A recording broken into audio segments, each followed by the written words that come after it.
የእስራኤሉ ጠቅላይ ሚኒስትር ቤንያሚን ኔታንያሁ በቅርቡ የሰጡትና የእስራኤልን የወደፊት ስትራቴጂካዊ አቅጣጫ የሚጠቁመው መግለጫ በመካከለኛው ምስራቅ ብቻ ሳይሆን በዓለም አቀፍ የፖለቲካ መድረክ ላይም ያልተጠበቀ ክስተት ስለመሆኑ ተነግሯል።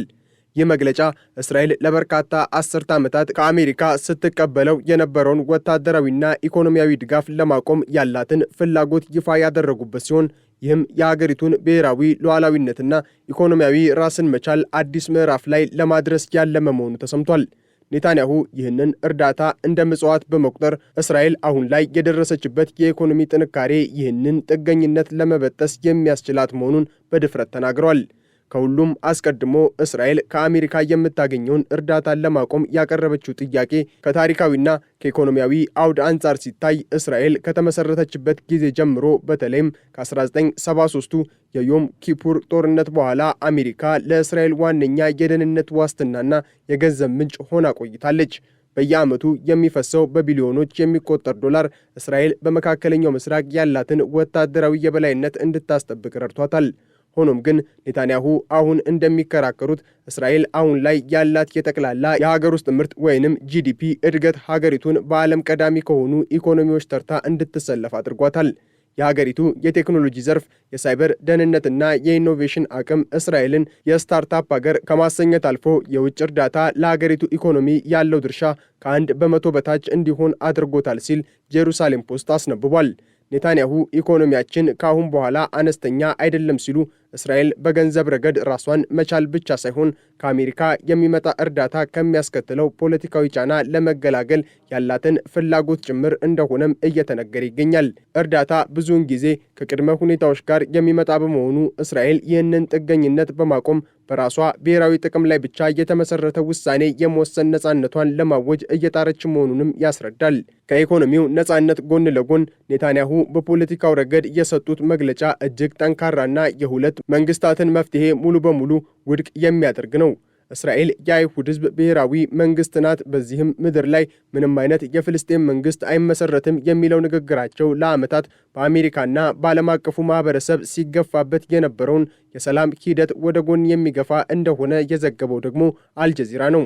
ይህ አቋም በእስራኤል የውስጥ ፖለቲካ ውስጥ ለቀኝ ዘመም ኃይሎች ትልቅ ድጋፍ የሚሰጥ ቢሆንም በዓለም አቀፍ ደረጃ ግን እስራኤልን ከዲፕሎማሲያዊ መገለል ጋር ሊያላትማት እንደሚችል አክሎም አስነብቧል።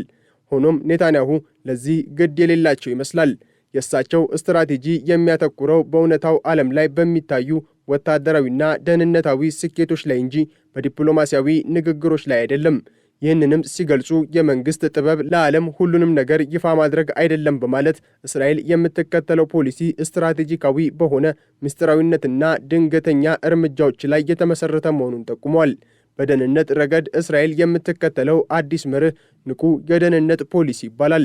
ይህ ፖሊሲ እስራኤል ጠላቶቿ ጥቃት እስኪሰነዝሩባት ድረስ በድንበር አጥር ውስጥ ሆና አትጠባበቅም የሚል ነው። ኔታንያሁ ከአጥር ጀርባ ተቀምጠን አንጠባበቅም ማለታቸው እስራኤል የጠላቶቿን አቅም አስቀድማ የማዳከም ስልትን እንደምትከተል ማረጋገጫ ተደርጎም ተወስዷል። ይህ ስትራቴጂ በተለይ በጋዛና በሊባኖስ በግልጽ እየታየ ነው። በጋዛ ስለሚገነቡ ሰፈራዎች ለተነሳላቸው ጥያቄ በቅድሚያ መተግበር ከዚያም በኋላ መናገር የሚል ምላሽ መስጠታቸው እስራኤል በጋዛ ላይ ያላትን የረጅም ጊዜ እቅድ በምስጢር መያዟንና አስፈላጊ ሆኖ ሲገኝ ግን የመሬት ላይ እውነታዎችን ለመቀየር እንደማታመነታ ያሳያል። ይህ አይነቱ አካሄድ በዓለም አቀፍ ሕግጋትና በሰብአዊ መብት ተሟጋቾች ዘንድ ከፍተኛ ትችት የሚሰነዘርበት ቢሆንም ከእስራኤል ብሔራዊ ደህንነት አንጻር ግን ኔታንያሁ የማይደራደሩበት ጉዳይ መሆኑን ደጋግመው ገልጸዋል። የሊባኖስ ጉዳይ ሌላው የኔታንያሁ ንግግር ማዕከል ነበር። እስራኤል በደቡባዊ ሊባኖስ ውስጥ 10 ኪሎ ሜትር ያህል ዘልቆ የሚገባ የደህንነት ቀጠና መፍጠሯንና ይህም ከሊባኖስ መንግስት ጋር በተደረገ ስምምነት መሰረት መሆኑን መግለጻቸው በቀጠናው አዲስ ወታደራዊ እውነታ መፈጠሩን ይጠቁማል። ይህ ቀጠና ሂዝቦላ ወደ እስራኤል ድንበር እንዳይጠጋ የሚያደርግ የመከላከያ ግንብ ሆኖም ያገለግላል። ኔታንያሁ ለወታደሮቻቸው እንደተናገሩት የሂዝቦላ ስጋት እስካልተወገደ ድረስ የእስራኤል ጦር ከሊባኖስ ምድር አይወጣም። ይህ ውሳኔ እስራኤል በቀጠናው ያላትን ወታደራዊ የበላይነት ለማሳየትና የኢራንን ተላላኪ ኃይሎች ለመክታት የምታደርገው ጥረት አካል ነው። በቅርቡ በአሜሪካ አሸማጋይነት የተፈረመው የሰላም ማዕቀፍም የሊባኖስ መደበኛ ጦር የሂዝቦላህን ቦታ ተክቶ የደህንነት ኃላፊነት መውሰድ በሚችልባቸው የሙከራ ቀጠናዎች ላይ የተመሰረተ ነው። ይህ ካልሆነ ግን እስራኤል በሊባኖስ ግዛት ውስጥ መቆየቷን እንደምትቀጥል ግልጽ ተደርጓል። ከሁሉም በላይ ግን በኢራን ላይ የተሰነዘረው ማስጠንቀቂያ የኔታንያሁን ንግግር እጅግ አሳሳቢና ዓለም አቀፍ ትኩረት የሚሻ ያደርገዋል። እስራኤል ራሷን ከጥፋት ለመታደግ ስትል ከዚህ ቀደም 2 ጊዜ ወደ ኢራን ግዛት መግባቷንና አስፈላጊ ከሆነም ለ3ኛ ጊዜ እናደርገዋለን ማለታቸው በሁለቱ ሀገራት መካከል ያለው ጥላቻና ፉክክር ወደ ቀጥተኛ ጦርነት ሊያመራ እንደሚችል ፍንጭ የሚሰጥ ነው። ኢራን እስራኤልን ከዓለም ካርታ ላይ ለማጥፋት ያላትን ምኞትና የኒውክሌር መርሃ ግብሯን ለማስፋፋት የምታደርገውን ጥረት እስራኤል እንደ ሕልውና ስጋት ትመለከተዋለች። ኔታንያሁ ይህንን ስጋት ለመቀልበስ ምንም አይነት መስዋዕትነት ለመክፈል ዝግጁ መሆናቸውን ሲገልጹ፣ አሜሪካን ጨምሮ ሌሎች ሀያላን ሀገራት በኢራን ላይ የያዙትን ለስላሳ ዲፕሎማሲያዊ አካሄድ እንደሚቃወሙም በተዘዋዋሪው እየገለጹ ነው። ኔታንያሁ አሜሪካን በሚመለከት የያዙት አቋምም እጅግ ስልታዊ ነው። በአንድ በኩል ከቱርኩ ፕሬዝዳንት ኤርዶጋን የሚሰነዘሩ ጸረ እስራኤላዊ ንግግሮችን ከአሜሪካ ጋር እንደሚወያዩባቸው ሲገልጹ፣ በሌላ በኩል ደግሞ ከአሜሪካ የገንዘብ እርዳታ ለመላቀቅ መፈለጋቸው የሚጋጭ ሊመስል ይችላል። ሆኖም ግን ኔታንያሁ የሚፈልጉት ጥገኛ አጋርነትን ሳይሆን ስትራቴጂካዊ አጋርነትን ነው። እስራኤል ከአሜሪካ ገንዘብ ባትቀበልም እንኳን በደህንነትና በዲፕሎማሲው ረገድ ያላት ግንኙነት እንዲቀጥል ትፈልጋለች። ይሁን እንጂ የገንዘብ ድጋፉን ማቆም እስራኤል በአሜሪካው የውስጥ ፖለቲካ ውስጥ የምትሰጠውን ሂስና ጫና የመቋቋም አቅሟን ያሳድገዋል። አሜሪካ በእስራኤል ላይ የምታደርገውን ጫና የምትጠቀምበት ዋነኛው መሳሪያ እርዳታ በመሆኑ ኔታንያሁ ይህንን መሳሪያ ከአሜሪካ እጅ ላይ ለመንጠቅ የወሰኑ ይመስላል። የኔታንያሁ ንግግር በአጠቃላይ ሲታይ እስራኤልን ወደ ሁለተኛው የነጻነት ዘመን የማሸጋገር ጥረት ይመስላል። የመጀመሪያው ነጻነት በ1948 ሀገሪቱ ስትመሰረት የተገኘ ሲሆን አሁን ደግሞ በኢኮኖሚና በፖሊሲ ውሳኔ ረገድ ከውጭ ኃይሎች በተለይም ከአሜሪካ ተጽዕኖ ነጻ የመውጣት ሂደት ነው። ይህ ሂደት ግን ቀላል አይሆንም። እስራኤል በዓለም አቀፍ ደረጃ ያላት ተቀባይነት እየቀነሰ ባለበት በዚህ ወቅት እንዲህ አይነት ደፋርና ተገዳዳሪ መግለጫ መስጠት ከፍተኛ ፖለቲካዊ አደጋ ይዞ ሊመጣ እንደሚችልም ተመላክቷል። ሆኖም ኔታንያሁ ለታሪክና ለሀገራቸው የወደፊት ዕጣ ፈንታ ሲሉ ይህንን መንገድ መርጠዋል። በመካከለኛው ምስራቅ ያለው የኃይል ሚዛንም በዚህ የኔታንያሁ አዲስ ፖሊሲ ምክንያት ሊለወጥ ይችላል። እስራኤል በራሷ አቅም የምትተማመን ከሆነ በቀጠናው ያሉ ሀገራት ማለትም እንደ ሳውዲ አረቢያና የተባበሩት አረብ ኤምሬትስ ያሉ አገራት ከእስራኤል ጋር ያላቸውን ግንኙነት በሌላ መነጽር ማየት ሊጀምሩ ይችላሉ።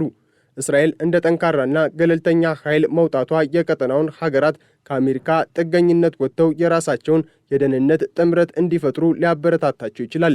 በሌላ በኩል ግን የፍልስጤም መንግስት ምስረታን ሙሉ በሙሉ መቃወም በአረብ ሀገራትና በእስራኤል መካከል የሚደረገውን የኖርማላይዜሽን ሂደት ወይንም አብርሃም አኮርድ ሊያደናቅፈው ይችላል።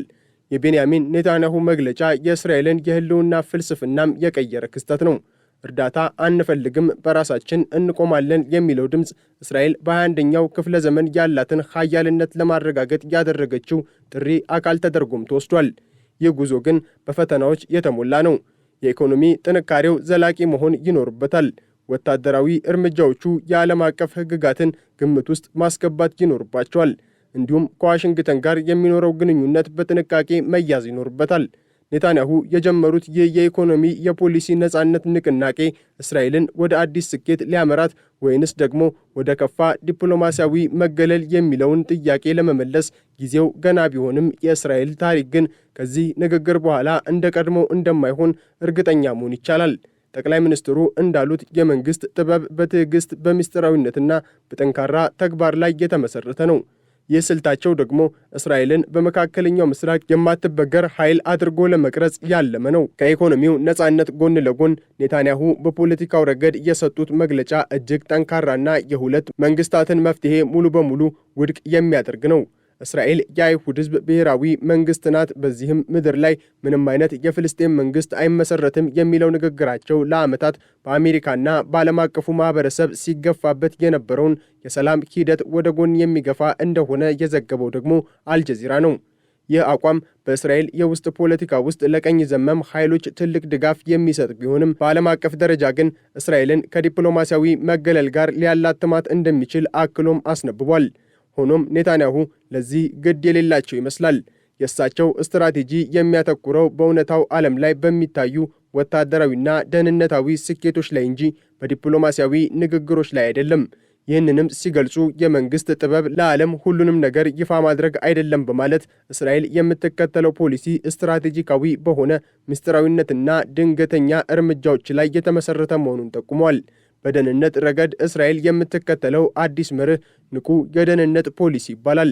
ይህ ፖሊሲ እስራኤል ጠላቶቿ ጥቃት እስኪሰነዝሩባት ድረስ በድንበር አጥር ውስጥ ሆና አትጠባበቅም የሚል ነው። ኔታንያሁ ከአጥር ጀርባ ተቀምጠን አንጠባበቅም ማለታቸው እስራኤል የጠላቶቿን አቅም አስቀድማ የማዳከም ስልትን እንደምትከተል ማረጋገጫ ተደርጎም ተወስዷል። ይህ ስትራቴጂ በተለይ በጋዛና በሊባኖስ በግልጽ እየታየ ነው። በጋዛ ስለሚገነቡ ሰፈራዎች ለተነሳላቸው ጥያቄ በቅድሚያ መተግበር ከዚያም በኋላ መናገር የሚል ምላሽ መስጠታቸው እስራኤል በጋዛ ላይ ያላትን የረጅም ጊዜ እቅድ በምስጢር መያዟንና አስፈላጊ ሆኖ ሲገኝ ግን የመሬት ላይ እውነታዎችን ለመቀየር እንደማታመነታ ያሳያል። ይህ አይነቱ አካሄድ በዓለም አቀፍ ሕግጋትና በሰብአዊ መብት ተሟጋቾች ዘንድ ከፍተኛ ትችት የሚሰነዘርበት ቢሆንም ከእስራኤል ብሔራዊ ደህንነት አንጻር ግን ኔታንያሁ የማይደራደሩበት ጉዳይ መሆኑን ደጋግመው ገልጸዋል።